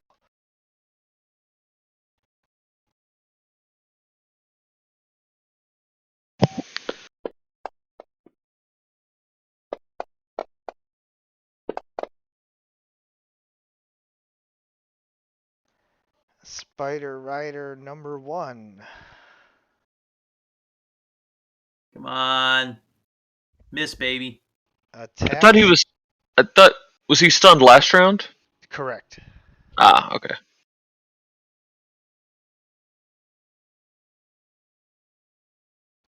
Spider Rider number 1 is going to attack D'Angelo. Sure. You want to use your protection on this one? He's gonna have advantage, right? Yes. Then yeah. Okay. Yep. So I'm gonna do advantage and disadvantage. Oh, you already applied it. Good. Oh, okay. I figured out how to do that one on my own. Yes, you did. Yeah, Why sure. did he run Oh, roll advantage? it didn't do it. Huh? You were disadvantage attack. You weren't targeting? You didn't target No. him. Oh, I thought. So who do I target? Do I target D'Angelo or the Spider Rider? The Spider Rider. But that's okay. Because I dropped a 16, which is still a hit. So I just have to roll again to make sure that it's not a critical hit because you saved him from getting critically hit. So. Oh my god. So There's a that lot of crits that these guys rolled against us, and we've been rolling nothing. that was really Yeah. good though.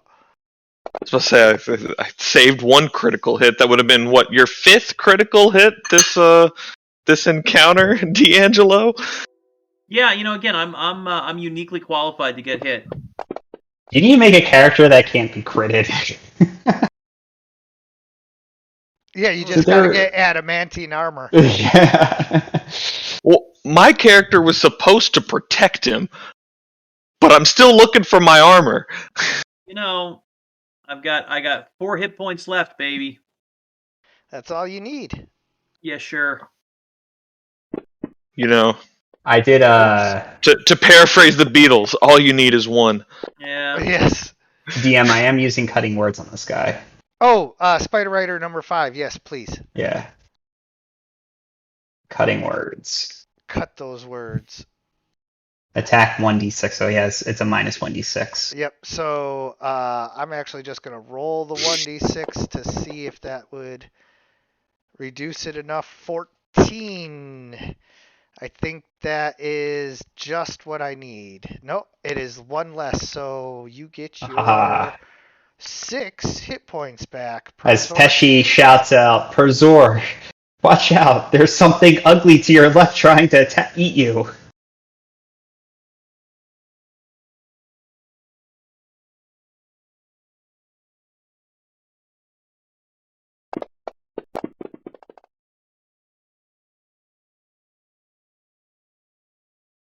Oh, and it still managed to hit.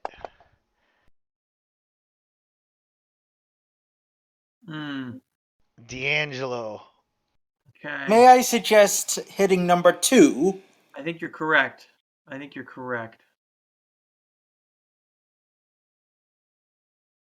Okay, let's see what I can do with that. Gorakul, take a point of inspiration. Okay.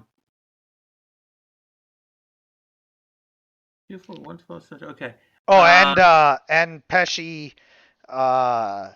you get a point as well. Thank you. So I want to swing my great axe and use my bite. I can do that at the same time, right? Yes.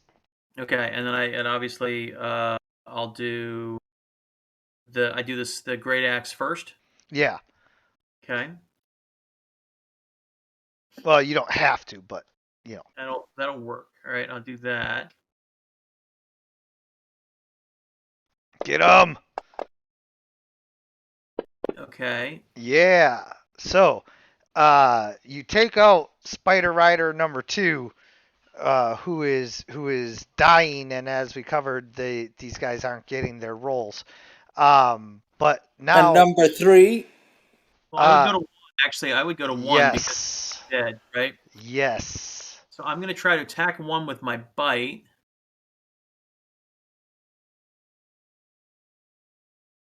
Right. That looked like a 1 almost. I thought it was a 1. I get my healing myself right with the Hungry Jaws, right? Yes. I'm going to use that. And then I get to roll that. Perfect. Okay. Yeah, I literally left them at 1. You bite the goblin so hard that you tear a piece of its throat out, and the blood flowing down your jaws reinvigorates yourself. Yummy. That's what I like about being a lizard folk. Gorakul sort of vomits a little in his mouth. Yummy. Let's see what Spider Rider 3 can do to me now. Or to my good friend and colleague Perzor, preferably. Well, I am indeed going to attack you. Oh, okay. Well, that's fine. Gives me a better chance of dying.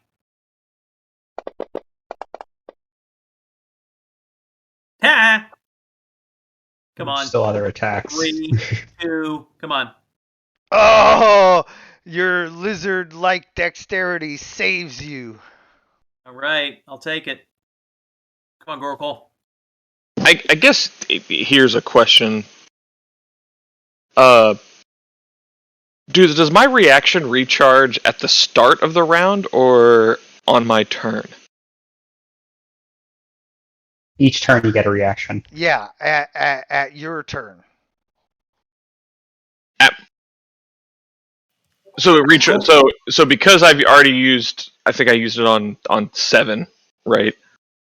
I don't get my reaction until my next turn in the initiative, or does it recharge at the start of each round of combat? No, at your turn. Okay.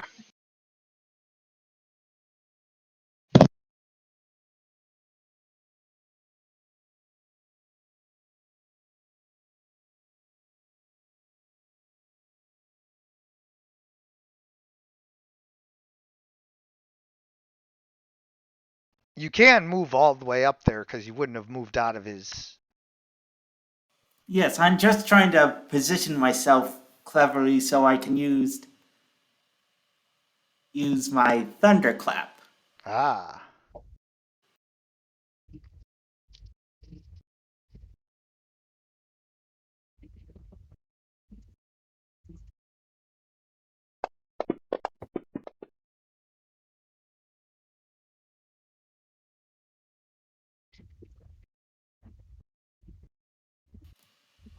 And they are pushed, if I'm correct. You didn't target the goblin. No, the spider. Yes. The target is... Don't you get to target more than one person with that though? You create a thunderous sound. Each creature within range other than you. Yeah. So yeah. Oh, so Yeah, so now stop targeting the spider and just target the goblin quick. There you go.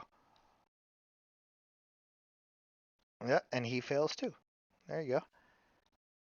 Boom! So Gorakul speaks a word that echoes out like thunder, and you guys can hear it like a lightning strike right next to you, but the goblin and the spider are pushed away from him. Doesn't evoke an attack of opportunity from Persor from 4. No, because forced movement does not provoke attacks of opportunity. Okay. All right, Spider Rider number 4 moves back and the spider does not have the intelligence to move back and just bites D'Angelo. That's not smart. Because, I get very upset when I'm bitten. Oh, good thing I missed.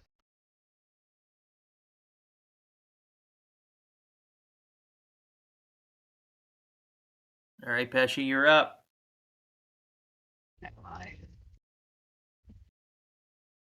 Let's see. What do I have? All right. D'Angelo is out of my range. Can't get there. 20,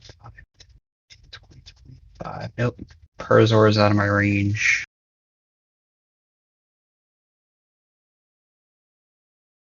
Who's next in the turn order? Rider 5. Okay. Yeah. Okay. All right. I am readying my cutting words for the next spider that attacks one of my allies. And Spider Rider 5, I am readying to use to cast Dissonant Whispers on him when it's his action. Why not just cast it now? Because I want him to move away and be forced to spend an action to come back on his turn instead of just moving back in. I wanted to use it in reaction to him trying to attack. Basically to block his attack. Oh, I got you, yeah.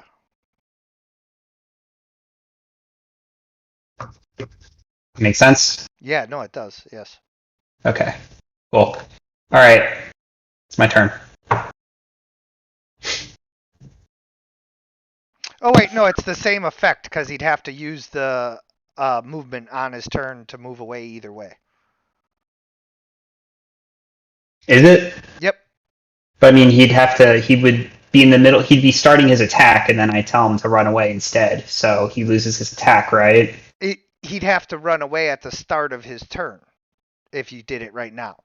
Yeah. So, Oh. but Okay. I think what Sam's trying to say is if he declares he's attacking, then he interrupts it and he has to move away. He doesn't get to use his standard action. But if he Yeah, I uses want to it prevent now, him. I want to prevent him from getting an attack on Perzor. He would be prevented from it either way because if you use Dissonant Whispers and he fails, then he has to move away. If you use it in a interrupt for his attack and he succeeds, then he still gets to attack just the same as if he succeeded if you cast it now.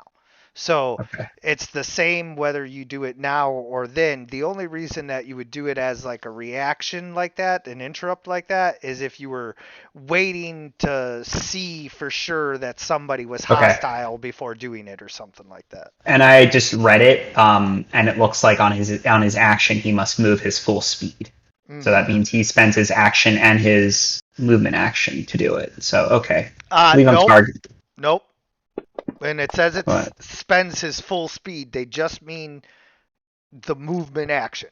Just that we're clear. yeah, and it means that he can't just okay. So I use my movement action to move away. All right, I move 5 feet away and stop. Right. He no. has, He has to move his full speed away, but just his speed. But he saved either way. So. Yeah. All right, Perzor, what do you do? well, I'm going to attack him, seeing as how he's standing next to me. It makes sense.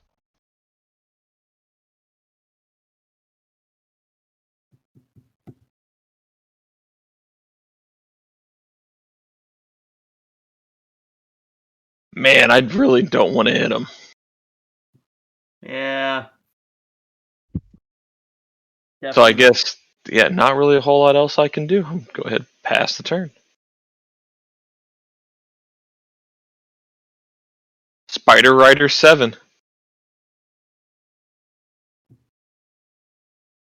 It sounds like a name for a really solid grunge band, Spider Rider. Spider Rider 7 sounds more like No, that would be this. They take the Led Zeppelin approach to album naming conventions. Yeah, So it's just Spider Rider's 7th album. gotcha.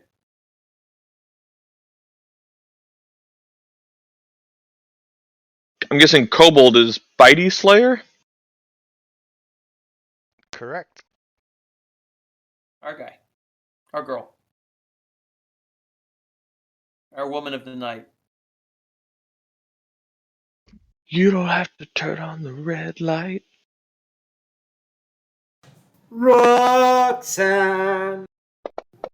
This is the Firebolt, but It says Dagger. yeah, it says Dagger. And hit. Hey, Bitey Slayer! Yay, Bitey Slayer! And the Goblin is still up, but cannot take reactions. Awesome.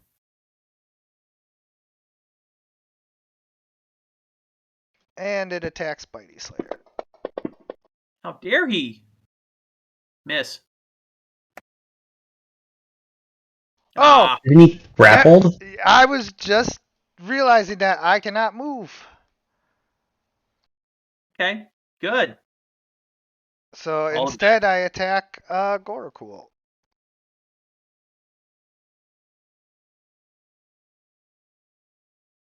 Gonna miss. All right. Well,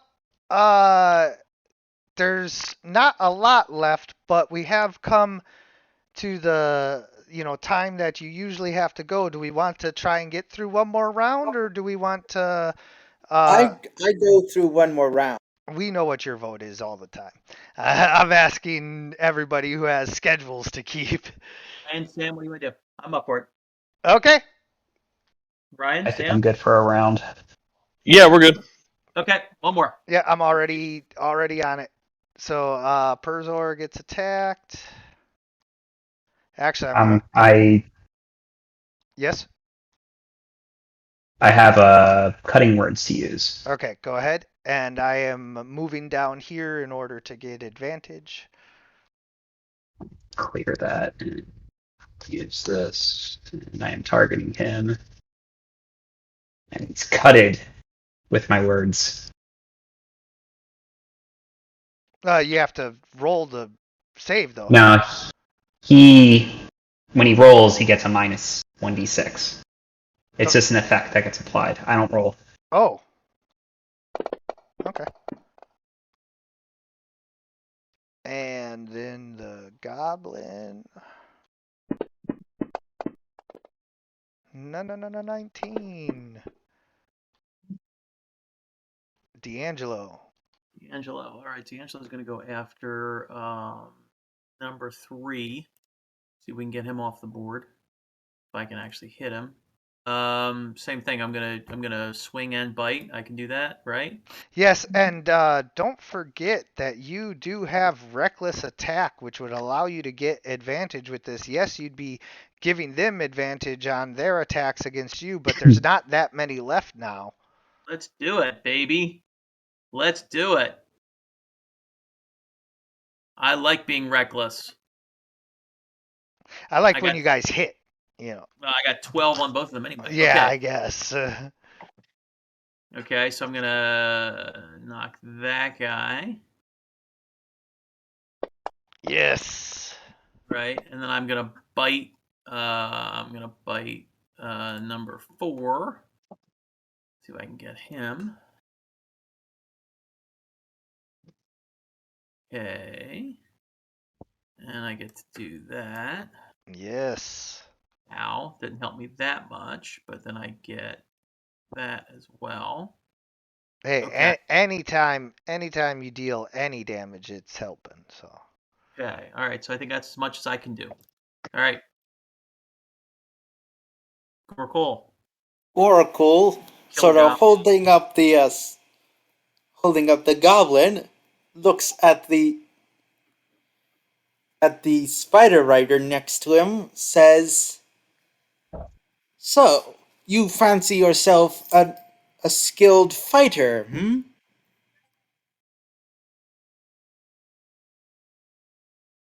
Sure.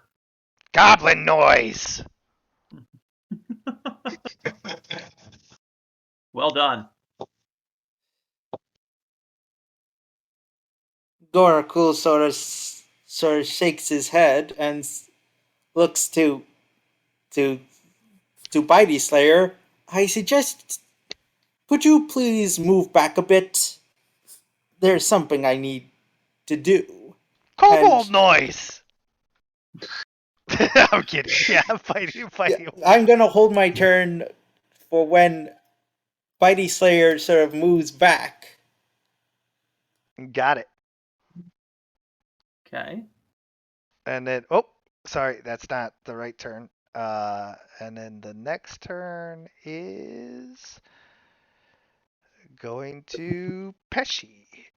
Mm, Nope. it should be 7, shouldn't it? Yeah, no. Because I went and Purser went. You went and Purser. Oh, 7. There it is. And Bravely runs away. wait, was that right? Purser No, didn't. Purser didn't it's- go. It's it's Pesci's haven't- turn. It's Spider Rider 4. Yeah, there we go. Yeah, I was gonna say I haven't gone yet. No, yeah, I knew I- that. Thought I went already this turn. I guess. Oh no, last turn I tried. Okay. I move up here and gain advantage against Purzor. But I thought you said it wasn't intelligent because it's just the spider, not the rider. Yeah, that's true. I want to use better tactics.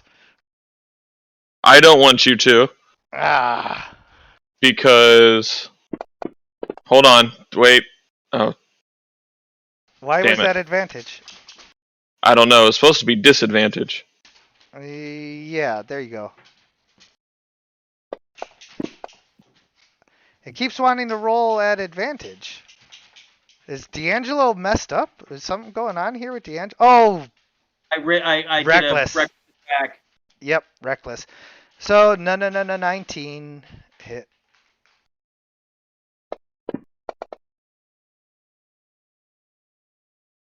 Yep, no way you're failing that. Oh, crap.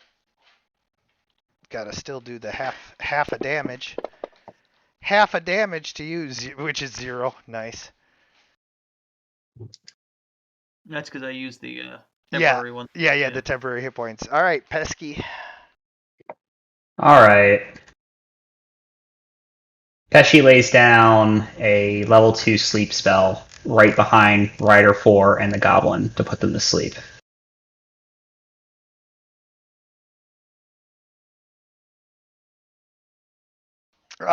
You're.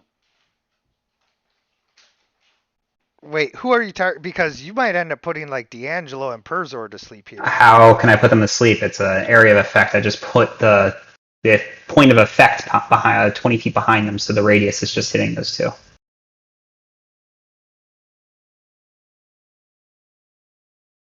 I pick a point in space, and all creatures within 20 feet of that point are affected by the sleep spell. So I just put it so that 20 feet ends on those two guys' points.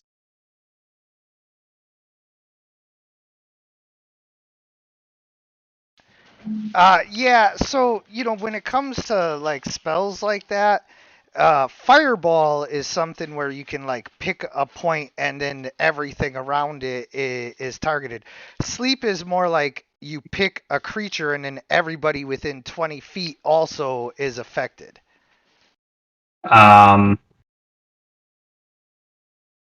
But sleep itself, any mind affecting spells, basically you have to target something with a mind. You can't just okay.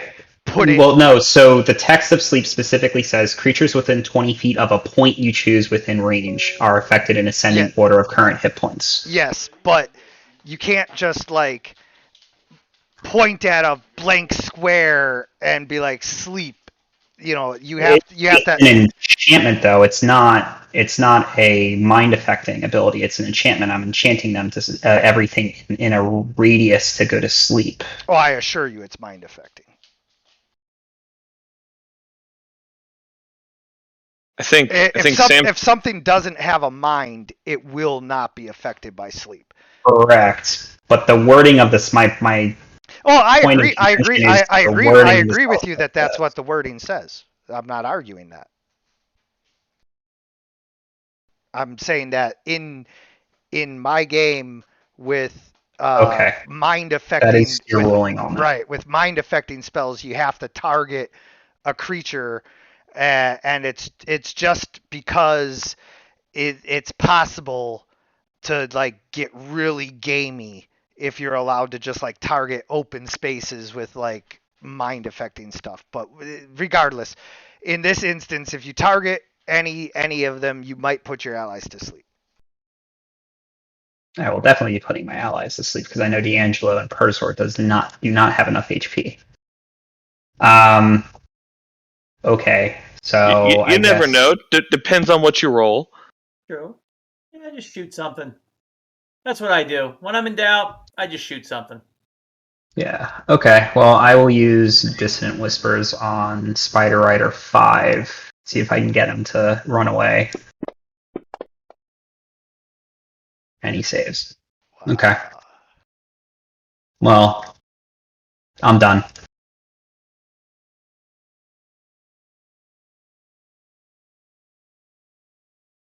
All right, I'm going to move here.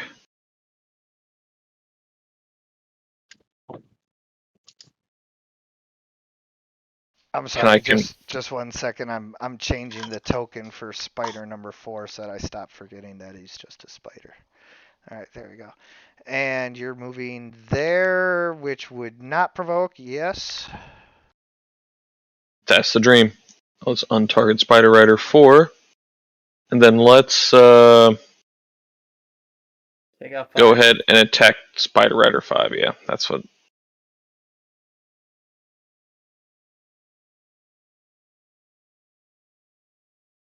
Oh, okay. I think I finally am going to get to do some damage. Yeah, Oh, not for nothing, but you could move here and have advantage. I want to be adjacent to Gorakul. Gotcha. I To just give wanted me more. It gives me more. Yeah. It just gives me more options to use my reaction. Gotcha 100%. I just wanted to make sure that I was, pointing out any tactics you might have missed.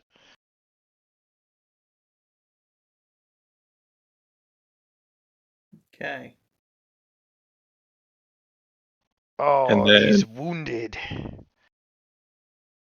And then that'll be my turn. I'm long gone. I'm gonna finish this goblin off, I guess.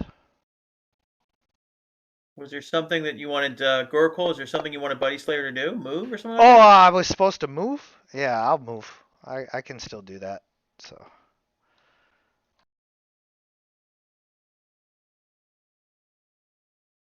Gorakul.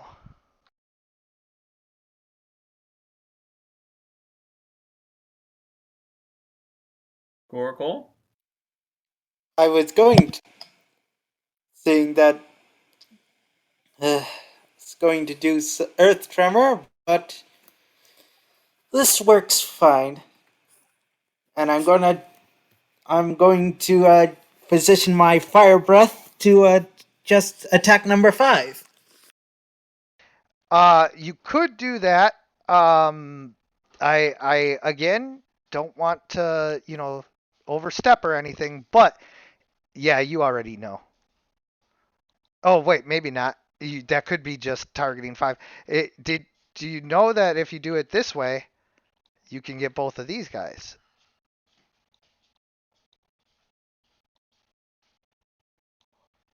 Yeah, go that way.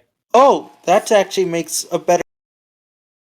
Yeah, I'm just trying to help you out a little bit, not too much, How However, if you have the distinct impression that if you move away from Perzor, you won't be as protected from any follow-up attacks. Well, we're hoping there won't be too many after this. I mean, you could. Is it from? He could hit both the Spider Rider and the Goblin from the square he was in before. Yeah, you're right. You're right. So there's- Because technically that's at the bottom of his square, and you just need a point in your square.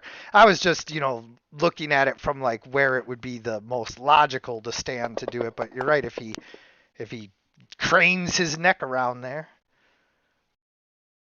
like a snake. Cool.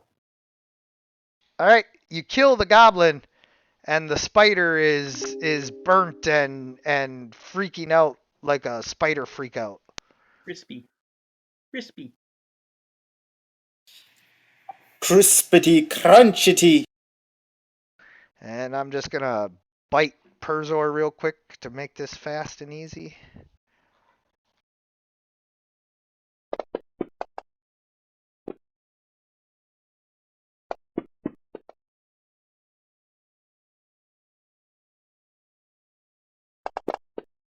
Ew. That wasn't fast and easy. All right, so Perzor goes down and he's paralyzed and stable and all of that nasty stuff. D'Angelo. Yeah. Just going Spider Rider 4 at this point because I might as well get rid of him. Well, I will save you the trouble. The spider is freaking out because it's on fire. It's gonna run away. Okay, all right. Well, No, 19. So you hit the other spider, target the other spider, and hit him. And move over to the left so that you can do that. Don't even worry about the attack of opportunity. Okay, all right, and then I'm gonna throw the damage at him. All right. As D'Angelo fells the last spider rider, the spider runs away into the woods, and you guys stand victorious with, Bitey Slayer and Pesci having come out unscathed, and the rest of the melee combatants at various stages of wounded or not wounded.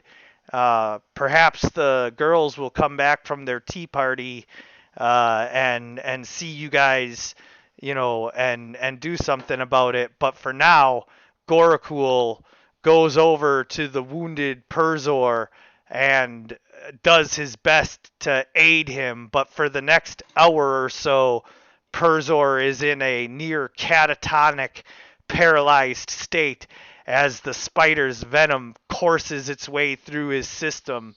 Eventually, though, you guys are all back up and able to continue on your journey, which is exactly what we will do next week on Dragons of War. I want to thank you guys for playing. I want to thank anyone who's watching. And as always, everyone, good Gaming. Gaming.